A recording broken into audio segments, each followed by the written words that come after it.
Welcome to unified junkie में आप सभी का स्वागत है। कल से लेके आज तक एक्चुअली 2-3 दिनों से कुछ बड़ी बड़ी खबरें हैं यूएफसी की। और एक खबर एक्चुअली यूएफसी से छोड़ के डब्ल्यूडब्ल्यूई की है जो ज़रूरी है, जो हमें बताएगी कि यूएफसी किस जगह पे जा रही है। ठीक है ना। तो आज हम बात करेंगे डब्ल्यूडब्ल्यूई की नेटफ्लिक्स के डील के साथ और यूएफसी की प्रोस्पेक्टिव नेटफ्लिक्स डील के साथ। ठीक है, इस बारे में बात करेंगे। उसके बाद बात करेंगे हम टॉम एस्पिनॉल की, केला हैरिसन की और हॉली होम्स की। इसके अलावा यूएफसी की जो हिपोक्रेसी चल रही है ना, सो कॉल्ड, वो बोलते हैं ना कि हम फ्री स्पीच वाले हैं और बाद में धोखा देते हैं, उस चीज़ के बारे में बात करेंगे। और हमजा चिमाएव का जो इंटरव्यू आया उसके बारे में बात करेंगे, अमेंडा न्यूनेस के बारे में बात करेंगे और डेना वाइट के बारे में बात करेंगे। पर इन सब चीज़ों के बारे में बात करने से पहले सब्सक्राइब करके बेल आइकॉन में क्लिक करिए, क्योंकि ये कॉमेडी स्पोर्ट का सबसे बेहतरीन चैनल है।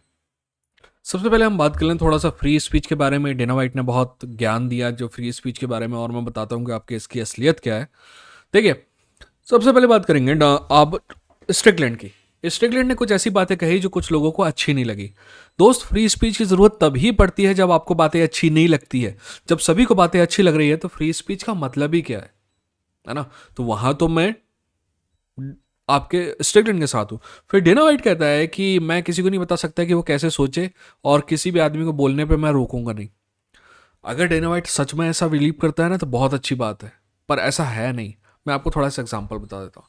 ये फ्री स्पीच वाली बात आई कहाँ से? फ्री स्पीच वाली बात तब से आई, शायद आप में से कई लोग देखते नहीं होंगे यूएफसी।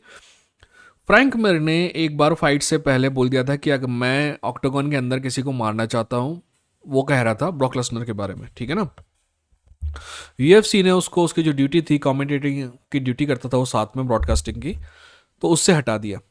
अब यहाँ पे ये मुद्दा उठा कि आप बिल्कुल हटा सकते हो अपने एम्प्लॉय को, जो भी काम करना है उससे हटा सकते हो, पर इनमें से कोई भी यूएफसी का एम्प्लॉय नहीं है, इसलिए इनमें से कोई भी आदमी क्या बोल रहा है क्या नहीं बोल रहा है, इस बात से यूएफसी को फर्क नहीं पड़ना चाहिए।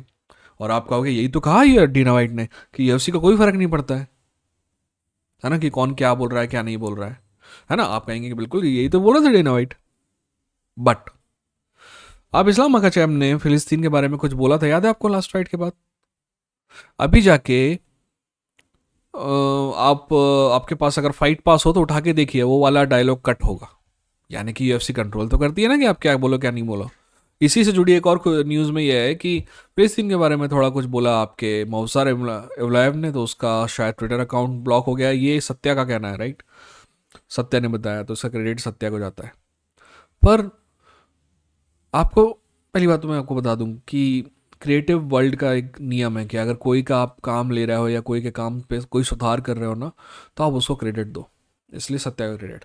अगली जो इंपॉर्टेंट खबर है, तो मैंने आपको ये यूएफसी का दोगलापन बता दिया। वैसे दोस्त, यूएफसी का केस जो है अप्रैल में चालू होने वाला है और डेना वाइट उसके बारे में एक भी शब्द नहीं बोल रहा, तो इससे पता चलता है कि बात थोड़ी गड़बड़ है शायद। अब अगली खबर जो है वो यूएफसी, और यूएफसी की नहीं है एक्चुअली, यूएफसी की कंपनी जो है टीकेओ उससे जुड़ी है, और वो यूएफसी को भी यू नो इन्वॉल्व करेगी। तो खबर ये है कि यूएफसी नहीं, यूएफसी के जो, आपको समझा देता हूँ पहले, है ना। एंडेवर ऊपर है ना। डब्ल्यू एम ई जिसको भी कह सकते हैं आप, डब्ल्यू एम ई भी नाम है उसका। उसके नीचे एक कंपनी है टीकेओ, टीकेओ के अंदर UFC plus W W E है। तो डब्ल्यू डब्ल्यू ई की नेटफ्लिक्स के साथ डील हुई है, $multi-billion डील हुई है, जिसमें रॉ जो है वो नेटफ्लिक्स में आएगा। और अभी जैसे ही डील आपकी ख़त्म होगी स्मैकडाउन की, तो फिर उसकी भी शायद बात चलेगी। ये बात इंटरेस्टिंग इसलिए है क्योंकि ये डब्ल्यू डब्ल्यू पहला नहीं है। सबसे पहला है वन चैंपियनशिप, जिसकी डील हुई अमेजन प्राइम के साथ। और अमेजन प्राइम जो है डब्ल्यू आपके Amazon prime, sorry, Amazon prime के साथ नहीं, वन चैंपियनशिप जो है अमेजन प्राइम में आने लगा सारी दुनिया में। इंडिया में नहीं आता, इंडिया में हॉट स्टार में आता है ना। साला एक चीज़ हॉट स्टार में आती है, एक चीज़ सोनी लिव में आती है, मेरे को नेटफ्लिक्स भी देखना है, मेरे को अमेजन प्राइम भी देखना है। साला इस वजह से मैं तो ऐसे ही बर्बाद हुए जा रहा हूँ इनके सब्सक्रिप्शन में। तो उसके बाद जो है डब्ल्यू डब्ल्यू ई की जो डील हुई है नेटफ्लिक्स के, उसके हिसाब से वो पूरी दुनिया में नेटफ्लिक्स में आएगा रॉ। बट इंडिया का पता नहीं है, क्योंकि इंडिया की जो डील है मेरे ख्याल से अभी 1-2 साल और चलेगी, तो वो जो सोनी 10 वाला जो नेटवर्क है उसी में आएगा डब्ल्यू डब्ल्यू ई। अब ये बात यूएफसी के लिए क्यों इंपॉर्टेंट है? ये बात यूएफसी के लिए इसलिए इंपॉर्टेंट है क्योंकि इस साल यूएफसी और ईएसपीएन का कॉन्ट्रैक्ट खत्म होने वाला है। तो यूएफसी एक्सपेक्ट करती है कि $multi-billion डील होगी ईएसपीएन के साथ, या तो फिर वो भी चले जाएंगे कहाँ पे, आपके नेटफ्लिक्स के डूट में, है ना, नेटफ्लिक्स या अमेजन प्राइम। वैसे अगर पेपर व्यू मॉडल है ना तो अमेजन प्राइम ज़्यादा नेचुरल नज़र आता है, क्योंकि वहाँ पे already pay per view model implemented है। आप देखेंगे कई मूवीज़ कई सीरियल जो है उनके लिए आपको पे करना पड़ता है, दैट इज़ ईजी। नेटफ्लिक्स तो ऐसा है कि सब्सक्रिप्शन मॉडल है, एक बार आपने सब्सक्रिप्शन ले लिया तो आप नेटफ्लिक्स देख सकते हैं, है ना। अब अगली खबर जो है वो टॉम एस्पिनॉल के बारे में है ना। टॉम एस्पिनॉल का कहना था कि स्टीपे मियोचिच को UFC 300 फाइट ऑफर की गई थी, उसने मना कर दिया, इसलिए अब मैं बार बार नहीं बोलूंगा इस फाइट के लिए। यार टॉम एस्पिनॉल दोस्त, तुम्हारे पास इंटरिम चैंपियनशिप है ना, उसको जाके डिफेंड करो, खुश रहो ना यार, तुम चैंपियन हो। स्टीपे मियोचिच चूतिया है क्या जो तुमसे फाइट करेगा? स्टीपे मियोचिच जॉन जोन से फाइट करना चाहता है क्योंकि उस फाइट में नंबर 1 प्रेस्टीज है, greatest of all time fighter के खिलाफ फाइट कर रहा है, और दूसरी बात उस फाइट में पैसा है। मैं ये नहीं कहता कि तुम एक दिन ग्रेटेस्ट ऑफ ऑल टाइम नहीं बन सकते, बिल्कुल पोटेंशियल है तुम में भी, पर जब तुम बनोगे ना तब स्टीपे मियोचिच तुमसे फाइट करने की सोचेगा। अभी क्यों सोचे? हारने के चांसेस भी तो उसके ज़्यादा है ना। तो अजब चूती आपा यार, है कि नहीं। आगे बढ़ो दोस्त। अगली जो न्यूज़ है वो कैला हैरिसन से जुड़ी हुई है। कैला हैरिसन और यूएफसी जो है उसका यूएफसी और कैला हैरिसन की मंडवाली हो गई है। कैला हैरिसन यूएफसी में आएगी और बैंटम वेट में पहली फाइट उसकी हॉली होम से होगी। यूएफसी वाले बहुत फुदक रहे हैं कि कैला हैरिसन वहाँ पे आ गई है, कैला हैरिसन की टीम बहुत फुदक रही है कि वो यूएफसी में चली गई, पर मुझे ये समझ में नहीं आ रहा है कि ये सब चलेगा कैसे। कैला हैरिसन 155 की नेचुरल फाइटर है। ओलंपिक में भी उसका, एक्चुअली ओलंपिक में तो 170 में फाइट करी थी वो शायद, है ना। तो समझ में नहीं आता कि कैसे फाइट करेगी 155। उसके लिए थोड़ा सा मतलब वेट कट पे उसको 155 के लिए भी करना पड़ता है। केला Harrison is a big woman. 145 उसने एक दो बार मैनेज किया है जैसे तैसे। अब आप उम्मीद कर रहे हैं कि 135 में फाइट करेगी वो। आई डोंट थिंक सो कि ये कैसे होने वाला है।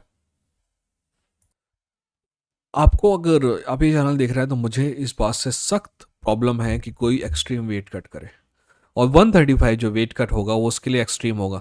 अब आप सोच रहे होंगे कि 135 क्यों कर रही हो, 145 क्यों नहीं कर रही? क्योंकि अमेंडा नूनेस नहीं है ना। अमेंडा नूनेस जिस दिन से गई है तो 145 डिवीजन भी चला गया है। पता है क्यों? क्योंकि वही इकलौती फाइटर थी उस डिवीजन में जिसके बारे में कुछ कहा जा सकता था। वो प्योर फर्जी डिवीजन था जिसमें कोई फाइटर था नहीं।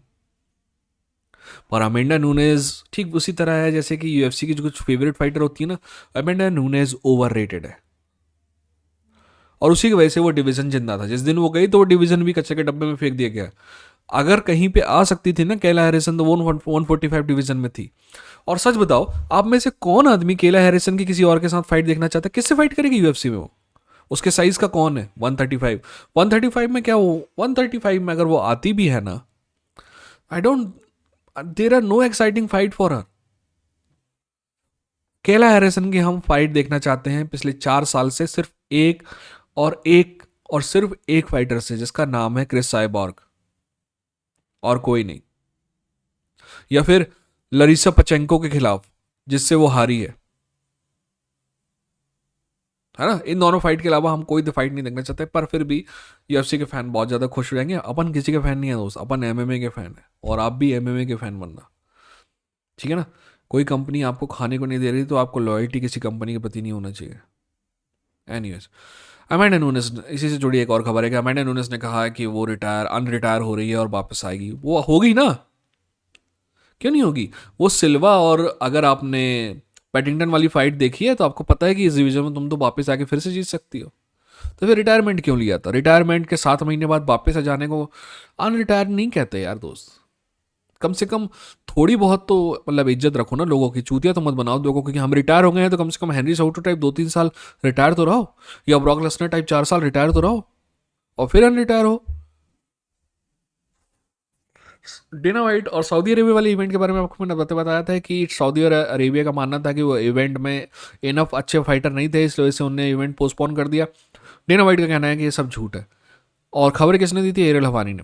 देखो, एरियल की बहुत सी बातें क्रिंज लग सकती हैं, बट खबर गलत नहीं लाता है लौंडा। तो आप ये मान के चलो कि सऊदी अरेबिया जो है ना, सऊदी अरेबिया एपेक्स में देखने वाले दर्शक नहीं है कि कुछ भी यूएफसी परोस देगा और खा लेंगे। वो पैसा दे रहे हैं तो उनको भी चाहिए सही फाइटर।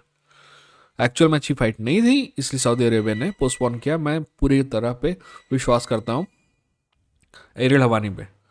हमजा चिमाएब से, अब एरियल हवानी और डेना वाइट की बात चली तो डेना वाइट से जुड़ी एक और खबर है, और लास्ट खबर है ये कि हमजा चिमाएब ने एक इंटरव्यू में कहा कि डेना वाइट ने प्रॉमिस किया था उसको कि वो उस्मान की फाइट के बाद उसको टाइटल फाइट देगा। यार अगर तुमको डेना वाइट की बात पे विश्वास है ना, तो मेरी बात पे भी विश्वास करो कि परसों के दिन मैं ताजमहल बेच रहा हूँ। ठीक है, if you believe Dana White I have a bridge to sell you वाली बात है। क्यों विश्वास किया डेना वाइट की बात पे, तुम्हारी गलती। एनीवेज, सब कोई अपना ख्याल रखें, अपनों का ख्याल रखें। ये था इंडियन फाइट जंकी, लड़ेंगे, जीतेंगे।